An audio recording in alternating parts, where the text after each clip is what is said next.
In this video, we'll look at how to calculate child support for Pennsylvania state. So if you have a shared custody arrangement or you share custody of your child with your ex and you want to find out how much child support you might be obligated to pay or how much child support you can expect to receive, this is a pretty good estimator. It is an estimator, so this is definitely not going to generate a court order of any kind. It is an estimator, means that you can get an idea of how much the child support amount it might be. Now, of course, all of the information that you enter into this calculator needs to be proven using evidence that is admissible in the court. And we will see the kind of information that you will need to provide in this calculator. In the end, it will give you some numbers. They will provide a good estimate, assuming that the information provided is accurate and there are no other extraordinary factors that may sway the numbers. Let's go through it and we'll talk about them. This is a URL that I will include in the description of the video, so you can go there as well. It says, a disclaimer, this child support payment amount is only an estimate. So let's keep that in mind. Here are some considerations that it does not take into account, but basically what it's saying that, other than these circumstances, this calculator should do a good job. You can click on the view guideline rules if you want more. If you're more interested in details. Let's quickly go in and take a look at what this is.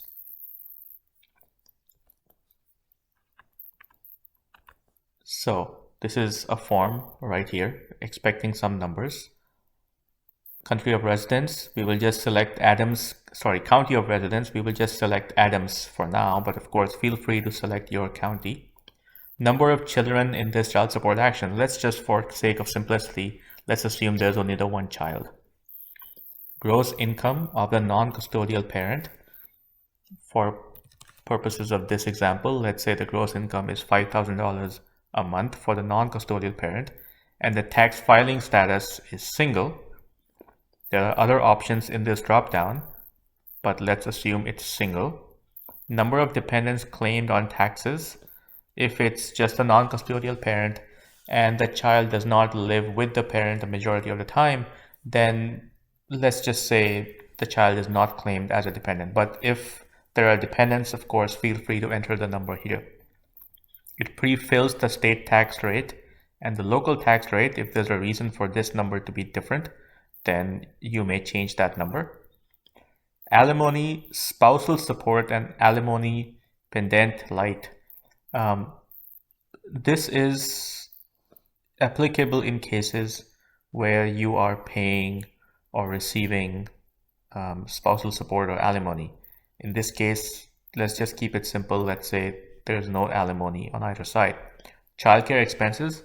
These are expenses that you incur or your ex incurs to care for the child so that you can go work, which this is very common in case where both parents work full-time and there is a nanny that brings the child from the school and takes care of the child for a few hours until the parent comes back home. It's very common. It is also very common for the child to be enrolled in the aftercare program at school, so that the child just goes from the school directly to the aftercare program and stays there until late afternoon or evening at what point the parent comes and picks the child up. So basically any childcare expenses that you or your ex or the both of you incur so that you can go to work. In this case, let's say that the child goes to an aftercare program and the ex pays for the child. Let's just assume that the ex, who is the custodial parent in this case, and that you are the non-custodial parent in this case, let's assume that the ex pays for that amount. So let's just put $350 a month for the after school care. Supposing that's all it is and there's no other extra expense for the two of you to go to work while the child is being taken care of. Health insurance premium for the child or children in this support action. This is basically saying, are you or your ex paying any amounts in addition to supporting your own self to take care of the health insurance for the child? Very often, employers allow parents to include their children at an additional minimal cost to include their children in their health support plan. If that is the case, then you enter that number here. So suppose you have included your child in your health insurance plan at work, and to do that, you pay an additional $50 a month to enroll or include the child in your health insurance premium. And since you have enrolled the child in health insurance, your ex does not incur that expense. Union dues, if applicable, enter them. Non-voluntary retirement. This is not 401k. This is non-voluntary. 401k is voluntary retirement contribution. This is non-voluntary retirement. If you click on this here, it tells you what exactly this means.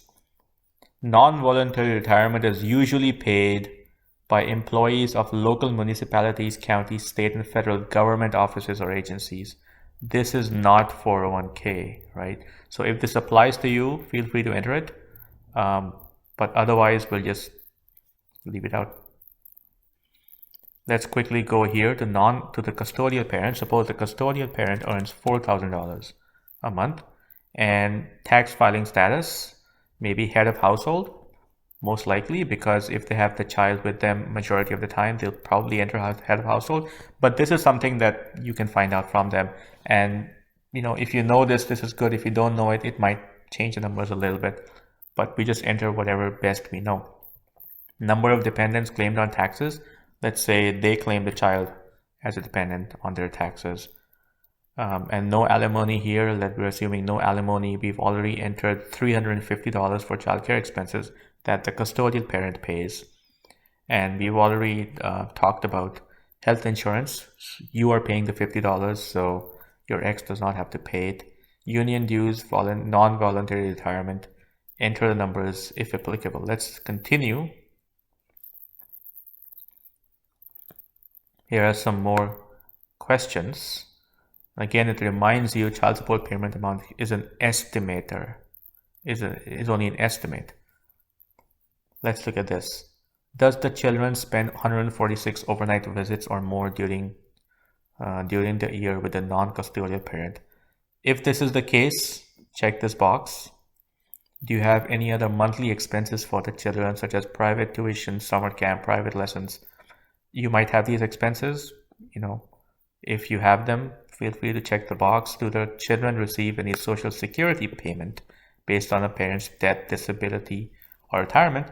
It is rare, but if it applies to you, feel free to check the box. So there are a bunch of boxes here that can be checked that normally are not covered in basic expenses. These are additional criteria, additional scenarios that may apply that don't apply to every child or every household. Therefore, they're optional here. Are there other children not included in this estimate? If you enter that, then it may impact the support amount that you pay or you receive. Will the custodial parent or non-custodial parent claim the child tax care credit? Let's say they will. Does your health insurance cover persons other than the children of this support estimation? That depends on how your insurance is, but feel free to check if that applies. Continue. And here's your answer. Basically what it has done, and let's go over this a little bit. It entered the 5,000 and the 4,000 that we had entered. It brought that forward and then assumed some monthly deductions like 401k that you may be contributing. It is assuming these numbers, and of course you can tap this and go there to find out exactly how it determines this number. It's basically after determining these total deductions, it came out with monthly incomes. Then what it did is combined the monthly net incomes into this combined number. There is this other video I have in my channel that takes you through this process generally telling you why this combined number is important and what is done with this combined number, and then what is done with the ratio between these two incomes. Basically, the idea is that both parents together are responsible for raising the child. Even if the child lives with one parent primarily, the financial obligation lies on both parents. So both parents together contribute towards the upbringing of the child.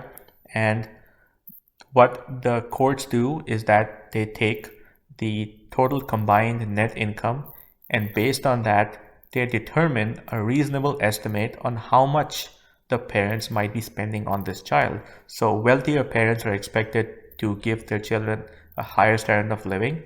Therefore, they are expected to spend more. And parents of not such wealthy means, or parents of more modest means, are estimated to spend less on their children. And what the court has done is made some statistical computations based on the total monthly net income, and use that number to determine what is a reasonable estimate of expenses to raise a child. So in this case, based on 7,147 net combined income of the parents, the court estimates that the child will receive a standard of living that requires the parents to spend $1,185 a month. This is, of course, an estimate. There's no expectation that exactly this amount will be spent, but this is just an estimate for the computations. Number of children, 1. Now what this calculator has done is taken 3,888 and divided that by 7,147 to arrive at 54.41%. This is basically saying 54.41% of the combined income is coming from the non-custodial parent, and 45.59% is coming from the custodial parent. This ratio will be used to divide all expenses from this point on. So this ratio will be used to divide this expense. If you multiply 54.41% with this number, you will arrive at 644.76. Basically, what this means is that $644.76 is the non-custodial parent's share of the estimated living expense for the child. And the other part is, of course, they haven't shown that here, but the remaining is the custodial parent's obligation. The non-custodial parent's share of the childcare expense is $190. This is coming from the $350 that we had entered. We had said that $350 are being spent to support the child's aftercare facility expenses. Based on 54.41%, this is how much of the $350 is the non-custodial parent's obligation. Even though the custodial parent pays for it, both parents are obligated, and the non-custodial parents share 190.44 is how much the non-custodial parent is expected to pay back to the custodial parent because they're making the actual expense. This 22.80, as you see, it's negative. This is coming from the $50 we had entered to add the child to the healthcare insurance plan. Since the non-custodial parent pays the $50, but their obligation is only 54.41% of the $50, it is the custodial parent that will now be obligated to pay back their share. The custodial parent's share of the $50 is $22.80. Therefore, that reduces the non-custodial parent's obligation from this whole total. If you add 644.76 and this, and you subtract 22.8, it comes out to be 812.4. So this is basically the amount that, after computing everything, is the obligation of the non-custodial parent to be paid to the custodial parent. This is the amount that usually you will put on a check and send to the custodial parent. Of course, as we said, these numbers are only good if the numbers provided to the calculator in the previous screens are accurate. If there are other extraordinary expenses that need to be taken care of, for example, if there are ongoing medical expenses that are not covered in insurance, then they're also to be split between the parents. And if those documents are provided in front of the judge, then the judge will be able to split the expenses and rule on how the expenses are shared, who pays for them, and what is a reasonable expense. Sometimes the argument is over what is a reasonable expense. So you can take this calculation in front of the judge and you can provide all the documents required to prove these numbers. For example, to prove that you have $5,000 monthly income, you can provide W-2s or income tax returns.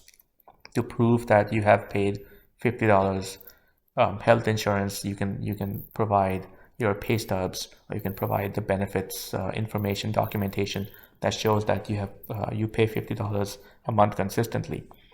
Assuming these numbers are accurate and you provide information, the court can then look at it and make a final determination. But this should give you a good estimate on how much you're expected to pay or receive, depending on whether you're the custodial parent or the non-custodial parent.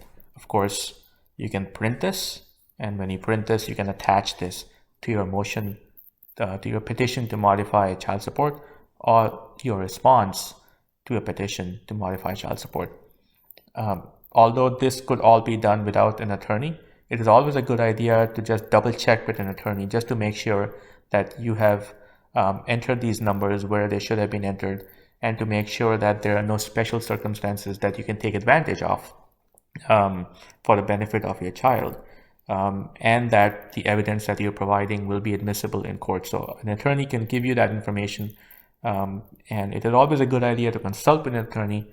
But in this case, this calculator has basically told you, give you a good estimate. I hope this was helpful. I do recommend you watch my other video, that the link to it will come out in this video soon. Is the video where I explain why we're taking these numbers, not specifically for Pennsylvania, but in general, why child support is necessary and why the combined incomes are necessary, and how the expenses are shared between the parents, all that good stuff. I hope this was helpful, and if it was, please like this video, subscribe to my channel, and share this with others, because this is information that applies to all of Pennsylvania, and others might benefit from this as well. Thank you, and I wish you well.